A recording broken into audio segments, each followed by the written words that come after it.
Hi friends, എല്ലാവർക്കും പുതിയൊരു വീഡിയോയിലേക്ക് സ്വാഗതം.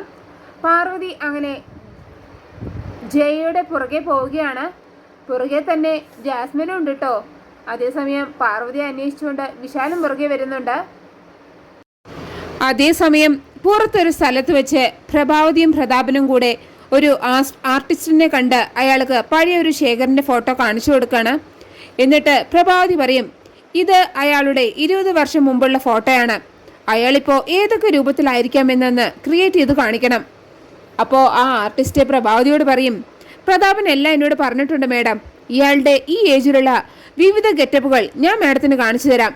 ഇതൊക്കെ ശേഖരൻ മറിഞ്ഞു നിന്ന് കാണുന്നുണ്ടായിരുന്നു കേട്ടോ. എന്നിട്ട് മനസ്സിൽ പറയും, അപ്പോൾ ഇവര് പോലീസ് ബുദ്ധി ഉപയോഗിക്കുകയാണല്ലേ. ഇവരുടെ അന്വേഷണം ഈ രീതിക്ക് തുടർന്നാൽ അതെനിക്ക് തടസ്സമാകാൻ സാധ്യതയുണ്ട്. അതേസമയം ആ ആർട്ടിസ്റ്റ് ശേഖറിൻ്റെ പല രൂപത്തിലുള്ള ഫോട്ടോകൾ ക്രിയേറ്റ് ചെയ്ത് അവർക്ക് കാണിച്ചു കൊടുക്കുകയാണ്. എന്നിട്ട് അതെല്ലാം നിങ്ങൾക്ക് അയച്ചു തരാം എന്ന് പറഞ്ഞിട്ട് ആ ആർട്ടിസ്റ്റ് അവിടെ നിന്ന് പോവുകയാണ് കേട്ടോ. അപ്പോൾ പ്രതാപൻ പ്രഭാവതിയോട് പറയും, ജയിലിൽ നിന്ന് പുറത്തിറങ്ങിയ ശേഖരൻ ഇപ്പോൾ എങ്ങനെയായിരിക്കും എന്ന് ഒരു ഐഡിയ ഇപ്പോൾ നമുക്ക് കിട്ടി. പക്ഷേ അയാളെ നമ്മൾ എങ്ങനെ കണ്ടുപിടിക്കും ചേച്ചി? അപ്പോൾ പ്രഭാവതി പറയും, ഈ ഫോട്ടോസ് നമുക്ക് കൊള്ളാവുന്ന ഒരു പ്രൈവറ്റ് ഡിറ്റക്റ്റീവ് ഏജൻസിയെ ഏൽപ്പിക്കാം. എന്നിട്ട് അവരെ കൊണ്ട് ശേഖരൻ എവിടെയുണ്ടെന്ന് അന്വേഷിച്ച് കണ്ടുപിടിക്കണം. അവർ കണ്ടെത്തിക്കോളും. അതേസമയം ജയ പാർവതി മനക്കണ്ണിൽ കണ്ട ആ പുറ്റിൻ്റെ അടുത്തേക്ക് കൊണ്ടുവരികയാണ്. എന്നിട്ട് ജയ പാർവതിയോട് പറയും, ഈ ഭാഗത്ത് വെച്ചാണ് ഗായത്രി ദേവി കൊല്ലപ്പെട്ടത്. അവരുടെ ആത്മാവിൻ്റെ സാന്നിധ്യം ഇവിടെ ഉണ്ടാകും. ഇത് കേട്ട പാർവതി ഒന്ന് ഞെട്ടുകയാണ് കേട്ടോ. എന്നിട്ട് ജയയോട് ചോദിക്കും, ഇവിടെ വെച്ചാണോ ഗായത്രി അമ്മയെ കൊന്നത്?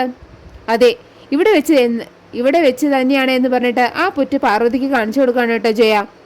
അപ്പോൾ പാർവതി ചോദിക്കും, ഗായത്രി അമ്മയെ ആരാണ് കൊന്നത്? എന്തിനാണ് കൊന്നത്? എങ്ങനെയാ കൊന്നത്?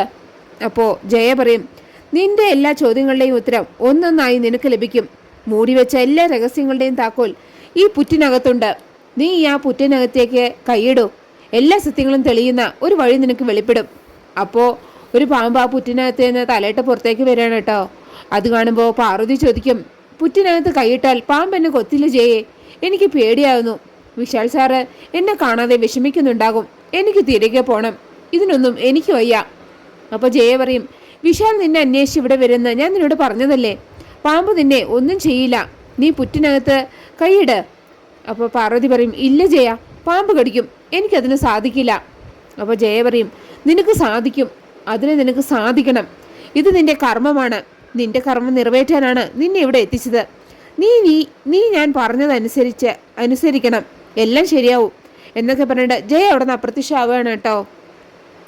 അതേസമയം ജാസ്മിനെ വീട്ടിലൊന്നും കാണാത്തതുകൊണ്ട് സുശീല ജാസ്മിനെ ഫോണിലൊന്ന് വിളിച്ചു നോക്കുകയാണ് കേട്ടോ. അതേസമയം ജാസ്മിനാണെങ്കിൽ കാല് വഴുതി കുറച്ച് വള്ളികൾക്കുള്ളിൽ കുടുങ്ങി കിടക്കുകയാണ്. അപ്പോഴാണ് സുശീലയുടെ ഫോൺ വരുന്നത്. ജാസ്മിൻ ഫോൺ എടുത്തിട്ട് ഒന്നും സംഭവിക്കാത്ത പോലെ, എന്താണ് ആൻറ്റി കാര്യമെന്ന് ചോദിക്കുകയാണ് കേട്ടോ. അപ്പോൾ സുശീല ചോദിക്കും, നീ എവിടെയാണ്?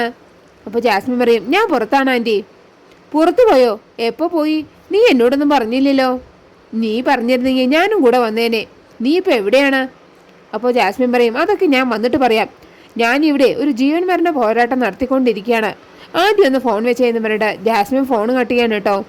അതേസമയം പാർവതി പറയും, നാഗരാജാവേ, ജയ എന്നോട് ഈ പുറ്റിൽ കൈയിടാൻ പറഞ്ഞു. പക്ഷേ അതെന്തിനാണെന്ന് എനിക്ക് വ്യക്തമായില്ല. ജയ പറഞ്ഞതനുസരിക്കാതിരിക്കാനും പറ്റുന്നില്ല.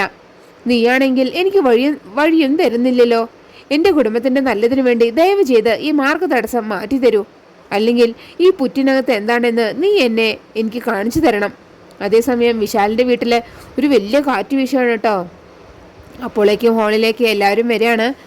അപ്പോൾ അച്ഛമ്മ ചോദിക്കും, എന്താ ഈശ്വര പെട്ടെന്ന് ഇങ്ങനെ ഒരു കാറ്റ് വീശാൻ കാരണം? ആരെങ്കിലും പോയി ആ വാതിലും ജനലൊക്കെ ഒന്ന് അടയ്ക്കേ. ഇല്ലെങ്കിൽ ഈ വീട്ടിലെ സകല സാധനങ്ങളും താഴെ വീണ് തകരും. അപ്പോൾ ഞാൻ അടയ്ക്കാം അമ്മേ എന്ന് പറഞ്ഞിട്ട് പ്രതാപൻ അവിടെ നിന്ന് പോവുകയാണ് കേട്ടോ. എങ്കിലും കാറ്റിൻ്റെ ശക്തി കൊണ്ട് പ്രതാപിനെ ഡോറൊന്നും അടയ്ക്കാൻ പറ്റുന്നില്ല. കാറ്റത്ത് ഗായത്രി അമ്മയുടെ ഫോട്ടോയ്ക്ക് മുമ്പിലിരിക്കുന്ന വിളക്കും പൂവും എല്ലാം താഴെ വീഴാണ് കേട്ടോ. പിന്നെ ഗായത്രി ദേവിയുടെ ഫോട്ടോയിലെ മാല ചെന്ന് പ്രഭാവതിയുടെ കഴുത്തിലേക്ക് വീഴുകയാണ്. ഇത് കണ്ടതും എല്ലാവരും ഒന്നും ഞെട്ടാണ് കേട്ടോ. അപ്പോൾ പ്രഭാവതി ആ മാല ഊരിയെടുത്തിട്ട് ചോദിക്കും, ഇതെന്താ ഈ മാല എൻ്റെ കഴുത്തിൽ വന്ന് വീണത്? ഇത് നല്ല ശകുനാണോ ചീത്ത ശകുനാണോ? എന്താ അമ്മ ഇതിനർത്ഥം? അപ്പോൾ പ്രതാപൻ പറയും, ഗായത്രി ചേച്ചിയുടെ ഫോട്ടോയിലെ മാല ചേച്ചിയുടെ കഴുത്തിൽ വന്ന് വീണുവെങ്കിൽ അത് ഗായത്രി ചേച്ചിയോടുള്ള സ്നേഹം കൊണ്ട് അണിയിച്ചതായിരിക്കും.